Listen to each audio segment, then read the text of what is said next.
Hello बच्चों, आज हम लोग पुष्प के बारे में गहन अध्ययन करेंगे। पुष्प के कितने भाग होते हैं, उसके सभी भागों का कार्य और जो अंग होते हैं जहाँ पर फूल के जिस भाग में वह आते हैं उसके बारे में पूर्ण व्याख्या करेंगे। तो पुष्प के कितने भाग होते हैं पहले ये समझेंगे, और पुष्प में कितने भाग होते हैं और सभी का जो कार्य होता है वो खूब बढ़िया ढंग से हम लोग आज समझेंगे, पूर्ण विस्तार पूर्वक समझेंगे। तो इसके पहले और हम लोग क्या करेंगे, हम लोग फूल बनाने के लिए भी आप लोगों को समझाएंगे कि फूल बनता कैसे, फूल का चित्र बनता कैसे है। तो फूल का चित्र बनाने के लिए हम लोग क्या करेंगे, सबसे पहले फूल बनाने के लिए हम लोग फूल का चित्र बना रहे हैं। और फूल का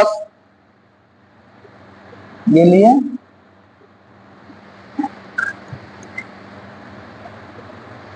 जरा और गाढ़ा कर लेते हैं। ये रहा। सबसे पहले हम लोग क्या किए, सबसे पहले हम लोग फूल के मादा भाग की संरचना करेंगे, फूल के मादा भाग के बारे में बताएंगे। ये बन नहीं रहा है सही ढंग से, अब देखिए अभी ये सही ढंग से बन जाएगा। ये रहा,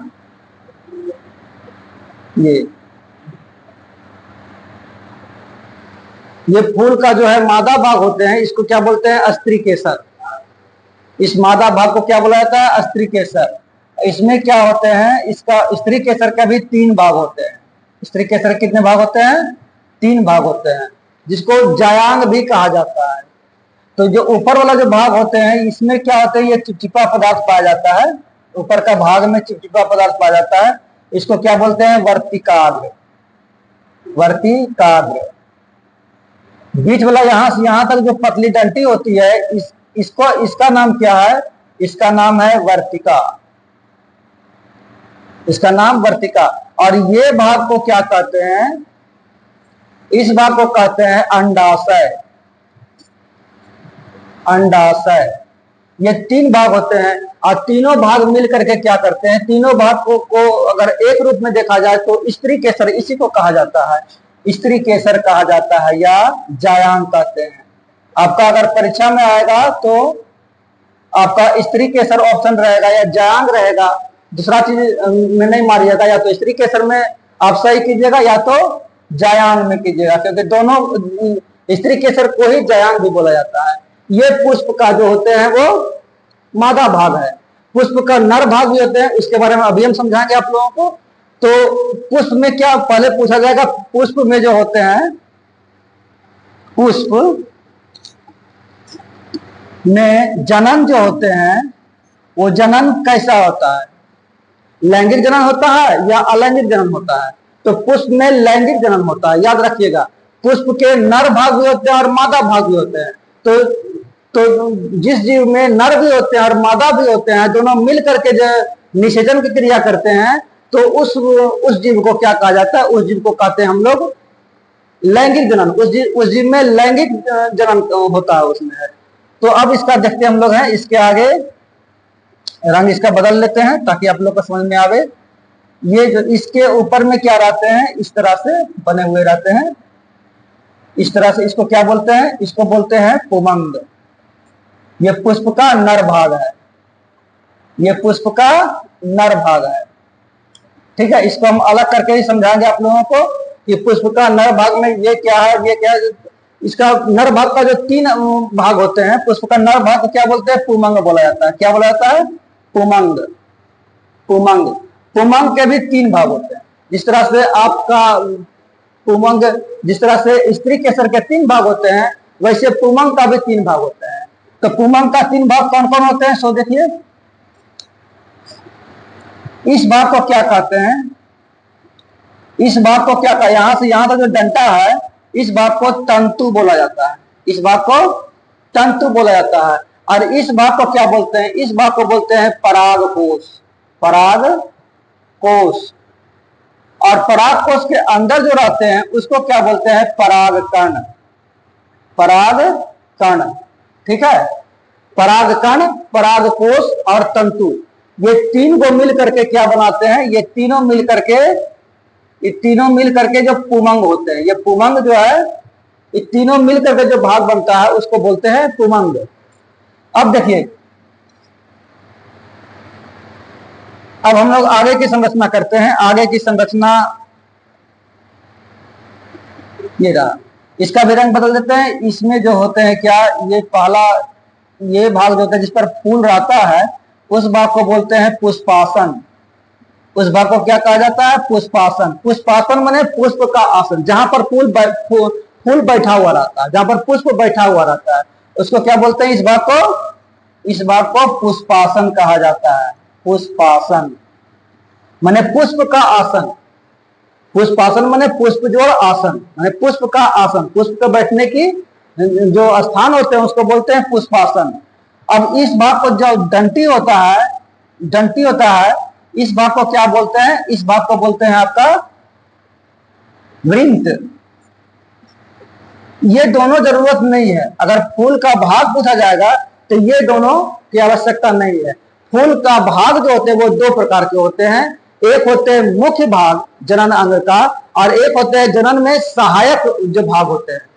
ठीक है, तो पुष्प के जनन का दो मुख्य भाग कौन कौन होते हैं, एक होते हैं स्त्री केसर जो अभी लिखवाएंगे हमें, और दूसरा होते हैं पुमंग। फूल का जो पुष्प का जो जनन अंग दो प्रमुख होते हैं, ये दोनों होते हैं स्त्री केसर एक होते हैं और दूसरा होते हैं क्या, पुमंग। और देखिए जनन के लिए सहायक जो दो अंग होते हैं वो क्या होते हैं, जनन के लिए सहायक क्यों होते हैं वो अभी हम आप लोगों को समझाएंगे। जनन के सहायक होते हैं, इसको क्या बोला जाता है, इसको बोला जाता है बाह्य दलपुंज। इसको बोला जाता है बाह्य दलपुंज। बाह्य दलपुंज क्या होते हैं, बाह्य दलपुंज होते हैं जब फूल कली की अवस्था में रहती है तो वो पूरा भाग को घेरे हुए रहता है। देखिए अभी हम समझाते हैं ये बाह्य दलपुंज क्या होते हैं। ये होते हैं क्या, ये होते हैं हरे रंग का होते हैं। बाह्य दलपुंज जो होते हैं वो हरे रंग का होते हैं। ये देखिए ये आपका है बाह्य दलपुंज। बाह्य दलपुंज, दलपुंज इसको कब बोलेंगे, दल कब बोलेंगे। देखिए एक रहेगा तो दल कहेंगे और एक से अधिक रहेगा तो क्या बोलते हैं, दलपुंज। तो एक फूल में देखिए क्या हो रहता है, अभी समझा रहे, फिर से हम लोग आ रहे हैं आगे। ये देखिए एक है, दो है, तीन है, चार है, तो ये सब मिला करके क्या बनता है, ये दलपुंज बनता है। कई रहते हैं, तो फिर से एक बार देखिए दलपुंज क्या होता है, कहेगा दलपुंज का, बाह्य दलपुंज का रंग कैसा होता है, तो क्या बोलिएगा, हरा। बाह्य दलपुंज का रंग हरा क्यों होता है, क्योंकि जब कली की अवस्था में रहती है फूल तो उसको चाहिए पोषण चाहिए, उसको भोजन चाहिए।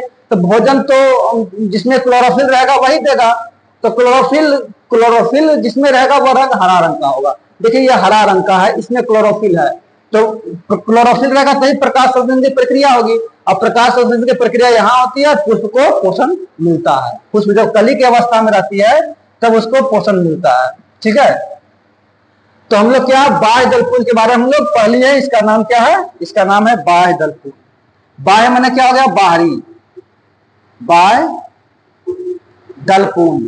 अगर एगो रहेगा तो दल, अगर एगो से अधिक रहेगा तो दलपुंज। तो एक तो नहीं होता है, उसमें एगो नहीं तो कई होते हैं, उसमें कई होते हैं। और जब फूल खिल जाता है तो ये नीचे हो जाते हैं।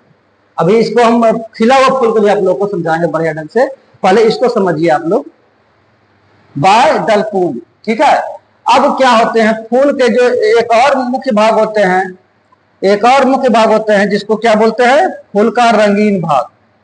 फूल का रंगीन भाग, तो रंगीन भाग देखिए किस तरह से बना रहे हैं, ये फूल का रंगीन भाग है। ये देखिए ये फूल का रंगीन भाग है। और रंगीन भाग को क्या बोलते हैं, रंग, तो बाह्य दलपुंज हुआ, ये क्या हुआ, बाह्य दलपुंज मैंने बाहरी दलपुंज। और ये जो होते हैं इसको क्या बोला जाता है, इसको बोला जाता है दलपुंज। इसको क्या बोलते हैं, दलपुंज। दलपुंज इसलिए क्योंकि एक ठो जो है ये नहीं है, ये बहुतों का जो है ना समूह होते हैं, इसलिए बोला जाता है इसको दलपुंज। इसका काम क्या है, पहले इसको समझते हैं। दलपुंज जो होते हैं वो रंगीन भाग, अगर कहेगा दलपुंज क्या, पुष्प का रंगीन भाग क्या होता है, पुष्प का रंगीन भाग क्या होता है, तो पुष्प का रंगीन भाग, पुष्प का रंगीन भाग दलपुंज होता है। रंगीन भाग क्या होता है, तो दलपुंज। दलपुंज को पुष्प का रंगीन भाग कहा जाता है। और रंगीन होता क्यों, भगवान ने देखे किस क्यों रंगीन इसको बनाया है। रंगीन है, सुनहला है, आकर्षक ये होते हैं। अगर कहेगा पुष्प का सबसे आकर्षक भाग कौन होता है तो यही होते हैं, दलपुंज। ठीक है, आकर्षक इसलिए भगवान ने इसको बनाया है क्योंकि जो भंवरा जो होते हैं, भंवरा जनन कराने के लिए, पुष्प में जनन कराने के लिए सबसे आवश्यक जो जीव होते हैं, जो सबसे आवश्यक कारक होते हैं, वह होते हैं भंवरा। भंवरा ये एक स्थान से बैठ के दूसरे स्थान पर जाता है और तभी परागन की क्रिया होती है। परागन की क्रिया होने के बाद में ही जनन होती है। तो समझते हैं हम लोग भंवरा। भंवरा जो होते हैं या फिर कीड़ा मकोड़ा जो होते हैं, वो रंगीन भाग को देख करके आकर्षित होते हैं। जो रंगीन भाग है इसी से आकर्षित होते हैं। दिन में जब फूल खिलते हैं उसके लिए यही भाग होते हैं। भंवरा आते हैं इस पर रंगीन भाग को देख करके और यहाँ पर तकले ही जो बैठ जाते हैं। इसका जो कई भाग होते हैं ऊपर तकले होते हैं, ये यहाँ पर बैठते हैं। यहाँ पर उसका पैर में जो है ये परागकण सटता है और ये परागकण जो है जब फिर यहाँ भंवरा का काम क्या है, अस्थिर नहीं रहना, यहाँ से यहाँ उड़ते रहना। तो यहाँ से उड़ करके जब यहाँ आता है तो इसका पैर यहाँ पर जाता है और यहाँ पर जो होते हैं चिपचिपा पदार्थ होते हैं, वो परागकण को पकड़ लेते हैं। परागकण को पकड़, वो परागकण उसमें सट जाता है और फिर परागकण धीरे धीरे वर्तिका के जरिए वो धीरे धीरे क्या होते हैं, अंडाशय में पहुंचते हैं। अंडाशय में जाकर के क्या होता है, इसके अंदर भी देखिए भाग होता है, अंडाशय के अंदर में भी भाग होता है। इसको क्या बोलते हैं, इस भाग को क्या कहते हैं, इस भाग को कहते हैं बीजांड। बीजांड। और इसके अंदर क्या रहता है, अंडाणु। अंडाणु यहां तक ले पहुंचता है। लेकिन ये दोनों भाग जो है आपका जो है, ये दोनों भाग आपका परागन के लिए सहायक नहीं है, जनन के लिए सहायक नहीं। जनन के लिए सहायक जो भाग है उसी पर हम आप लोगों को पहले ही समझा दिए हैं। जनन के सहायक लिए भाग होते हैं कौन कौन, 4 भाग होते हैं, लेकिन प्रमुख होते हैं 2 ही भाग। एक होते हैं जायांग और दूसरा होते हैं पुमंग। ये एक होते हैं पुमंग और दूसरा होते हैं क्या, जायांग। तो हम लोगों को इसके बारे में पूर्ण ज्ञान हम लोगों को देने के लिए जो है ना, आप लोगों को देने के लिए मैंने इन दोनों भी बता दिया कि बीजांड इसको कहते हैं और अंडाणु इसके अंदर में होते हैं। इसके अंदर में जो होते हैं वो अंडाणु होते हैं। ठीक है, तो आगे हम लोग समझ रहे हैं परागन। इतना समझ में आप लोगों को आ गया होगा। बाह्य जलपुंज का कार्य क्या है, बाह्य जलपुंज का कार्य क्या है। तो बाह्य जलपुंज क्या करते हैं, जब फूल जो होते हैं वो कली की अवस्था में रहते हैं तो फूलों को पोषण देने के लिए बाह्य जलपुंज की आवश्यकता होती है। और जब फूल कली की अवस्था से जो है पुष्प की अवस्था में आ जाते हैं तो ये नीचे की ओर झुक जाते हैं। पुष्पासन का कार्य क्या है, पुष्पासन पर ही पुष्प बैठे हुए रहते हैं। इस कार्य को पुष्पासन, इसलिए इसका नाम पुष्पासन है। वृत्त होता है जो डंठिल होता है, इसको डंठिल को वृत्त कहते हैं। ठीक है, अब हम लोग इतना तो समझ में आ गया होगा आप लोगों को। इसका स्क्रीनशॉट ले लीजिएगा और मेरे इस चैनल को लाइक और सब्सक्राइब अवश्य कर दीजिएगा अगर आप लोगों को अच्छा लगे तो। नहीं अच्छा लगे तो फिर बात ही अलग है, लेकिन अगर समझ में आ रहा है मेरी बातों को तो अवश्य लाइक और सब्सक्राइब मेरे इस चैनल को कर दीजिएगा। तो अब हम लोग पढ़ते हैं क्या, अब हम लोग परागन पढ़ते हैं।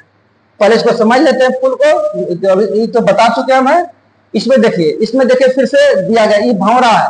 ये भंवरा क्या किया है, यहाँ पर बैठा है तो इसका पैर में जो है परागकण सट गया है। अब परागकण सटने के बाद में क्या होता है, वो जायांग तक ले, यहाँ पर इसके अंदर जो है जायांग है, जायांग तक पहुंचा, वहां पर उसका प्रक्रिया, जनन का प्रक्रिया हो गया।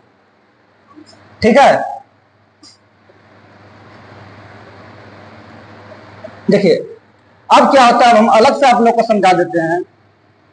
ये परागकोश, परागकोश क्या होते हैं, परागकोश ये होते हैं परागकोश। ठीक है, परागकोश में क्या होते हैं, ये परागकण रहते हैं भरे पड़े। इसका 4 पार्ट होते हैं, इसका 4 पार्ट होते हैं। तो इसमें क्या होते हैं, परागकण भरे रहते हैं। यही परागकण भंवरे के पैर में सट करके वर्तिकाग्र तक पहुंचता है। कहां पहुंचता है, वर्तिकाग्र तक ले। तो इस प्रक्रिया को क्या बोला जाता है, इस प्रक्रिया को क्या बोला जाता है, परागन बोलते हैं। तो प्रश्न में आएगा आपका परागन किसे कहते हैं, परागन किसे कहते हैं, परागन किसे कहते हैं। तो परागन किसे कहते हैं, ये प्रश्न बहुत ही महत्वपूर्ण है। ये परीक्षा में लगभग में जो है ना हर बार पूछा जाता है। परागण किसे कहते हैं? तब आंसर में क्या होगा आपका? आंसर में होगा पराग कणों को पराग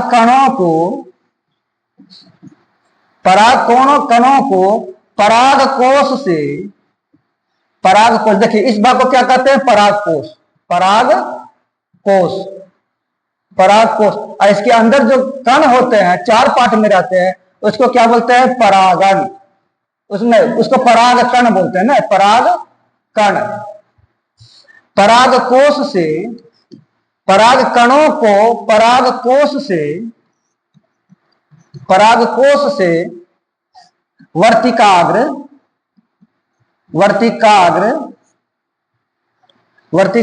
तक जाने की प्रक्रिया को परागण कहते हैं। अब आया प्रश्न, परागण कितने प्रकार के होते हैं? तो परागण 2 प्रकार के होते हैं। तो समझिएगा इस बात को, परागण कितने प्रकार के होते हैं, बहुत ही महत्वपूर्ण है। ये आपका केवल क्लास 10th का ही नहीं है, क्लास 10th, क्लास 12 और सभी प्रकार के प्रतियोगी परीक्षाओं में इससे प्रश्न अवश्य एक हो आता है, याद रखिएगा। क्या बोले हम? परागण कितने प्रकार के होते हैं? तो परागण 2 प्रकार के होते हैं। परागण 2 प्रकार के होते हैं।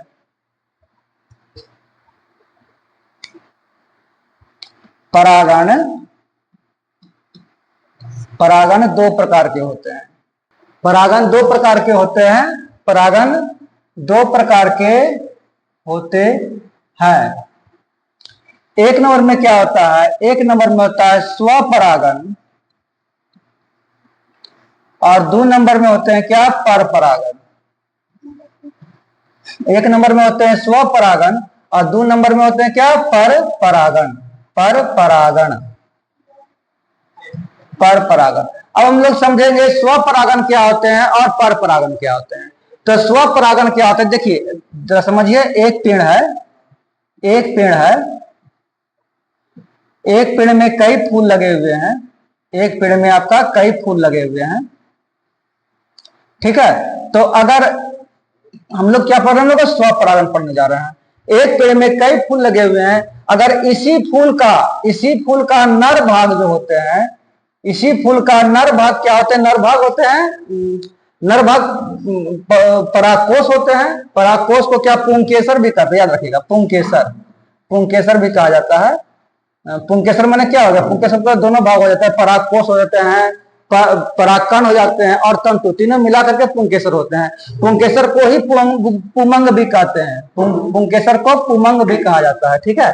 तो इसका जो होता है परागकोश से जब परागकण निकलते हैं और इसी वर्तिकाग्र तक पहुंचते हैं, माने एक ही फूल के परागकोश से परागकण निकल करके वर्तिकाग्र तक पहुंचते हैं, इस प्रक्रिया को क्या बोलते हैं? स्वपरागण।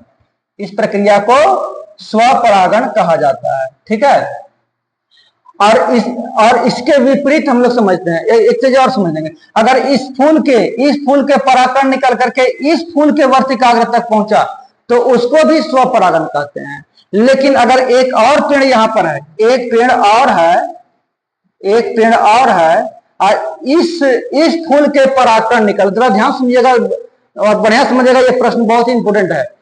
एक बार में समझिएगा, आप लोगों को याद हो जाएगा, रटने की जरूरत नहीं है, समझना आपको आवश्यक है। और एक बार ध्यान से इस वीडियो को आप मेरा देखते हैं तो अवश्य आपके दिमाग में सेट हो जाएगा ये चीज है।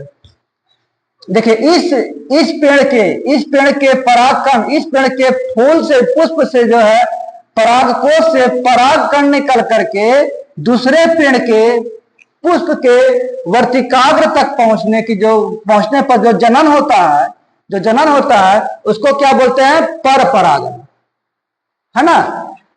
फिर से एक बार समझते हैं, एक ही फूल के परागकण उसी फूल के वर्तिकाग्र तक पहुंचते हैं तो उसको बोलते हैं स्वपरागण।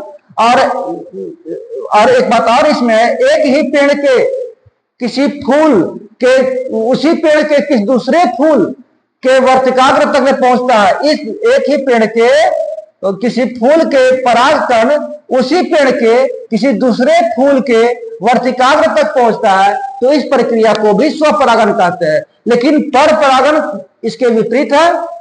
पर परागण क्या होते हैं? एक पेड़ के पुष्प के परागकण निकल करके किसी दूसरे पेड़ के पुष्प के वर्तिकाग्र तक पहुंचते हैं, तो इस प्रक्रिया को पर परागण कहा जाता है। समझ में आ गया होगा? इसी बातों को फिर से आप लिख लीजिए। स्वपरागण क्या होते हैं लिख करके हम समझाते हैं, बोल के समझा दिए हैं, फिर से हम लोग लिख करके समझाने का प्रयास करते हैं। एक ही पेड़ के पुष्प एक ही पेड़ के पुष्प में क्या होते हैं? परागकण उसी पेड़ के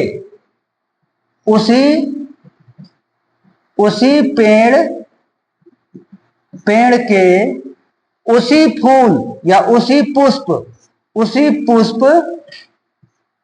के वर्तिकाग्र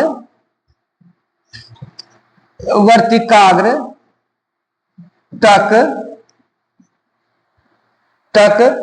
पहुंचने की प्रक्रिया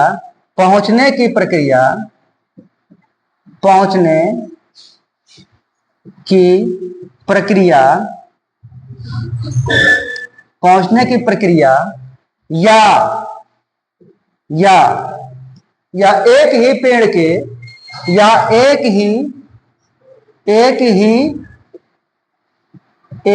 पेड़ के किसी पुष्प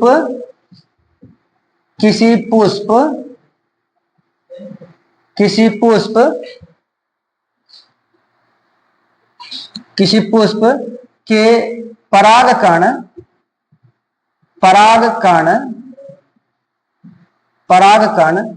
उसी पेड़ के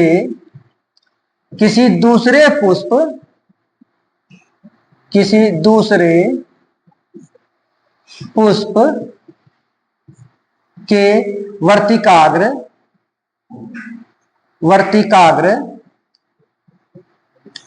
तक पहुंचने की प्रक्रिया स्वपरागण कहलाता है।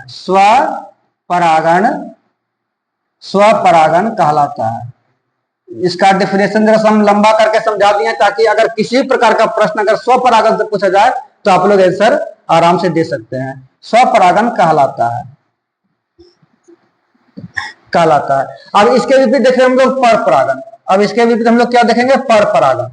पर परागण क्या होते हैं? पर परागण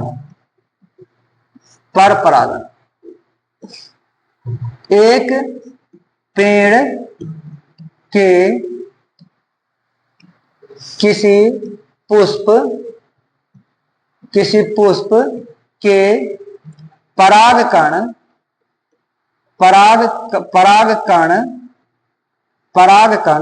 किसी दूसरे पेड़ के पुष्प लिखते हैं। पेड़ अलग हो जाता है इसमें, पेड़ अलग। पर परागण में क्या होता है? पर परागण में पेड़ अलग अलग होते हैं और स्वपरागण में पेड़ एक ही रहते हैं। ठीक है? किसी दूसरे पेड़ के वर्तिकाग्र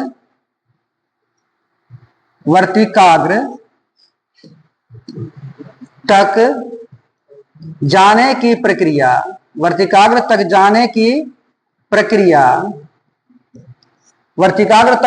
प्रक्रिया पर परागण कहलाता है। पर परागण